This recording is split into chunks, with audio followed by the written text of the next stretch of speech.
यो नेपाली सिरो चाली संसारमा लम्किन्छ झुम्की झै ज्योति बाले अन्धकारमा चम्किन्छ। Hi guys, welcome back to my channel. सधैँ चाहिँ आज पनि म छुट्टै भिडियो लिएर आएको छु। हजुरहरूले मेरो लुक्स देखेर पनि अवश्य थाहा पाइसक्नुभयो होला, किन भन्दा आज म आउँदै गरेको ब्रिस्बेन नेपाल फेस्टिभल 2025 अप्रिल 6 मा हुन गइरहेको हुँदा सबैजनालाई चुले निम्तो लिएर आएको छु।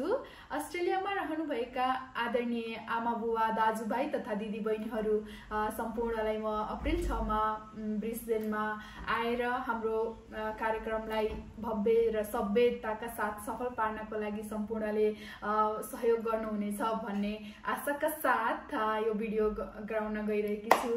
र विगतका दिनहरूमा पनि यो कार्यक्रम चाहिँ एनएलए वर्षौंदेखि गर्दै आउनु भएको रहेछ अनि म पनि यहाँ आएको लगभग 5-6 महिना भयो होला। अनि this is my first time I am attending Nepal festival outside here in Australia, like आफ्नो देशभन्दा अर्को देशमा आएर नेपाल फेस्टिभल मनाउन गइरहेको छु र I am excited to go there in Nepal festival 2025 Brisbane. र यो कार्यक्रम ब्रिस्बेन सिटीको मुटु लाइक कहाँ भन्दाखेरि किङ जर्ज स्क्वायरमा हुन गइरहेको छ। अनि समय भन्नु पर्दाखेरि लाइक 10 बजेदेखि स्टार्ट हुनेछ यो कार्यक्रम। बिहान चाहिँ विभिन्न किसिमका झाँकीहरू लाइक अब पञ्चे बाजादेखि लिएर सबै कार्यक्रमहरू रियाली सबै कार्यक्रमहरू स्टार्ट हुनेछ 10 बजेदेखि। अनि अब नेपालीहरूका लागि यो कार्यक्रम किन महत्त्वपूर्ण हुन्छ त भन्दाखेरि अब नेपाली संस्कृति जोगाउन त महत्त्वपूर्ण नै हुने भयो। अनि ब्रिस्बेनमा चाहिँ वर्षौंदेखि हजारौं नेपालीहरू बसोबास गर्दै आइरहनु भएको छ र यो महोत्सव हाम्रो पहिचान जोगाउन एउटा सुन्दर माध्यम बन्ने छ।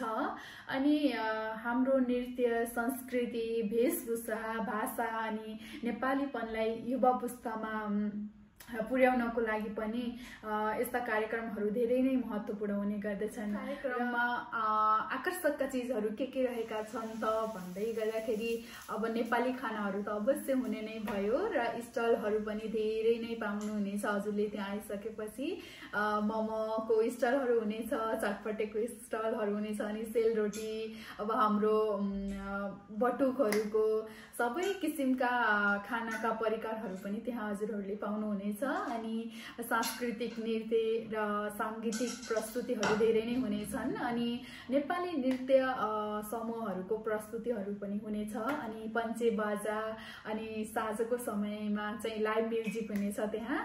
अनि नेपाली हस्तकला र सामग्रीहरू लाइक अब कस्तो भन्दाखेरि नेपाली ढाका टोपीहरू, अब नेपाली मानिसहरूले गराउँदै आउनु भएको पुरानो चलन चल्तीहरूलाई झल्काउने किसिमका धेरै प्रकारका कपडाहरूदेखि लिएर सबै सामग्रीहरू पनि त्यहाँ देख्न पाउनुहुनेछ। अनि हाम्रो सानो पुस्ताहरूलाई पनि देखाउन पाउनुहुनेछ। त्यस्तो हुनाले यो कार्यक्रम चाहिँ एकदमै इम्पोर्टेन्ट हुन जानेछ। र यो यस्तो कार्यक्रममा किन आउनुपर्छ भन्ने लाग्छ भन्दाखेरि यहाँ चाहिँ सबै उमेरका समूहका मानिसहरूको भेटघाट हुने गर्दछ र आफन्तहरूसँग पनि भेट हुने मौका हुनेछ यस्तो कार्यक्रमले गर्दाखेरि। अनि तपाईँ मात्र नभएर तपाईँको परिवार अनि साथीभाइहरू सबैजनाले लिएर आउनुहुनेछ। अनि विदेशी साथीहरू यहाँ आइसकेपछि यहीँका अस्ट्रेलियनहरूसँग पनि हाम्रो फ्रेन्डसिप भइरहेको हुन्छ। उहाँहरूलाई पनि यो कार्यक्रममा आउनको लागि हामीले निम्तो दिन सक्छौँ। अन्य देशका साथीहरूलाई पनि हामीले बोलाउन सक्दछौँ र त्यस्तो हुनाले विदेशीहरूले पनि हाम्रो नेपाली कला संस्कृति कस्तो रहेछ त भनेर नजिकदेखि बुझ्न पाउनुहुन्छ। अनि त्यसले गर्दाखेरि विभिन्न देशहरूसँग राम्रो रिलेसनसिप हुन जान्छ भन्ने कुराले नै अनि धेरै महत्त्वपूर्ण भूमिका खेलिरहेको हुन्छ। र अन्त्यमा म फेरि पनि कार्यक्रमको जानकारी दिन गइरहेकी छु। कार्यक्रमको मिति रहेको छ अप्रिल 6, 2025। स्थान रहेको छ ब्रिस्बेन सिटीको किङ जर्ज स्क्वायर स्टेसन मा अनि पछि कार्यक्रम सुरु हुने समय भनेको बिहानको 10 बजेदेखि हुनेछ र हामी सबैजना मिलेर यो कार्यक्रमलाई भव्य र सभ्यताका साथ सफल बनाउन सबैजनाको महत्त्वपूर्ण भूमिका हुनेछ र सबैजनालाई फेरि पनि म हृदयदेखि नै हार्दिक निमन्त्रणा गर्न चाहन्छु र आउनुहोस् सबैजना रमाइलो गरौँ, नेपाली कला संस्कृतिसँग फेरि पनि रमाऊ भन्ने आशाका साथ हजुरहरूलाई यो भिडियो मन पर्यो भने मेरो भिडियोलाई मेरो युट्युब च्यानललाई लाइक, कमेन्ट, सब्स्क्राइब र शेयर गर्न नभुल्नुहोला। फेरि पनि म यस्तै कार्यक्रमहरूका साथ उपस्थित हुनेछु।